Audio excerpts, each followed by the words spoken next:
Hi everyone. Trying to help out with some comments on this experiment. So I'm trying to go through just the practicalities of doing it myself. Um, First things first, I do have the warm water with sugar and yeast in each and all labeled as the directions say.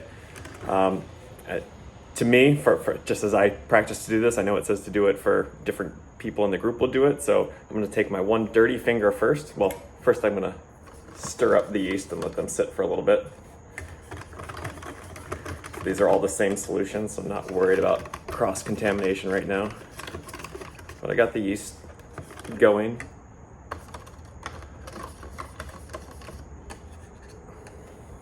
Okay, so the first thing I want to do is put my dirty finger in the control cup and stir that around a little bit.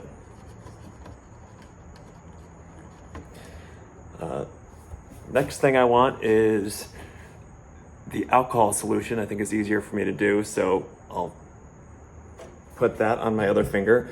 Most sanitizing solutions, I don't know if they're mostly 95%. It says 95%. I'm using 91% IPA. I'm hoping that will be good for this purpose. So sanitize my hand. Now I get to stir the other one.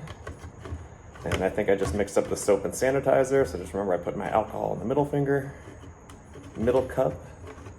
Okay. Now I gotta wash my hands and do one more finger. So I'm gonna run away real quick and do that. All right, and the last step then is my soapy finger. You can see it's still lathered to go into this last cup, which is labeled sanitizer, but we know it's for the soap. I'm gonna go rinse my hands off again. All right, let's see where we're at. So one thing worth pointing out, step number 5, it says choose one group member to dip one clean finger into the soap solution. Clean's a little ambiguous here. When I thought clean, I thought that was the control finger, even though we know it's dirty because it hasn't been treated with anything. So I would recommend spelling out step number 5 as multiple steps, saying choose one group member to wash their hands and have soap lather on their finger. Put that soapy, then the next step is put that soapy finger into the yeast solution and mix that up. That's more in line with what I did. Otherwise, it tells you to do one thing and then says, wait, you were supposed to do this other thing first, and that comes across as confusing. Similar thing with step number 6. Make sure to clarify the finger gets hand sanitizer, then you put it into the solution. But right now,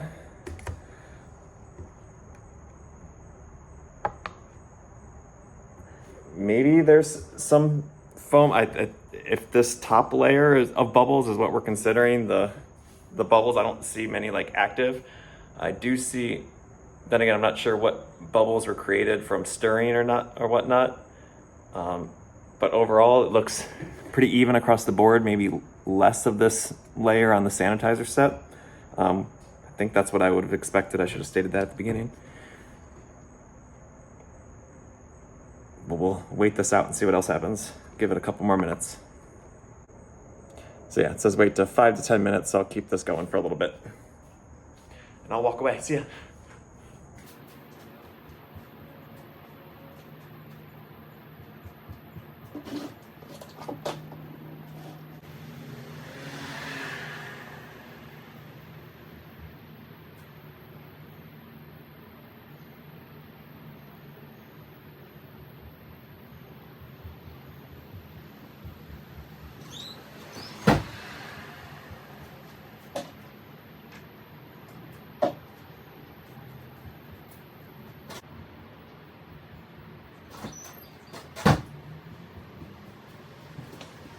So it's been about 5 minutes now. There's definitely, yes, that kind of head space above the thicker color is definitely where the bubbles are coming from. I'd say I see the most bubbles in the soap, or excuse me, which we said was sanitizer. So I'm a little confused by that. I would have thought it was the sanitizer that would have prevented bubbles, but it's not much difference. I think the control is actually showing the least amount of yeast, or at least yeast activity via bubbles, but it says to give it another 5 minutes.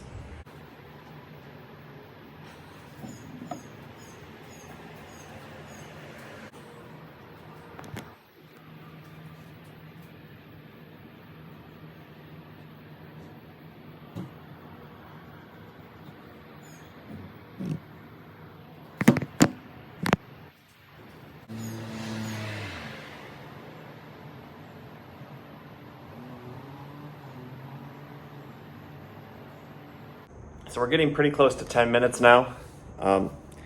It looks like they all have about the same amount of bubbles. If I had to rank them, it looks like the one that I labeled soap, but we know was sanitizer, has the most bubbles. That's probably what I would have thought would have been the least amount of bubbles.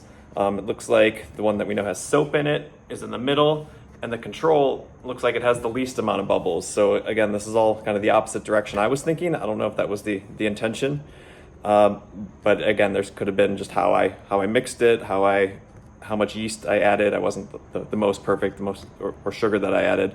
Again, there was also delays with how I had to. It was just me putting my fingers in instead of the students that can do it all at the same time with their different fingers. It may be worth pointing out that when you're making bubbles with yeast, there's a way to make them a lot bigger too. And if you have the ability to do this, something very simple.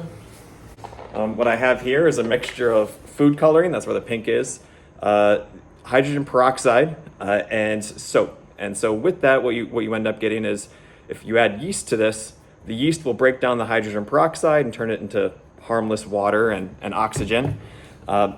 And the soap there will help turn that oxygen into bubbles that are more visual, and it can happen pretty quickly. So I'm gonna see how active the yeast still is, starting with the control, and dump them all in. We'll see what we get here. Let's move my phone and my computer back a little bit.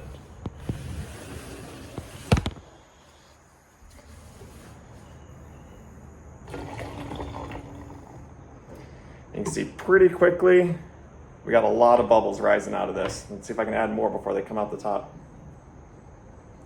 There we go.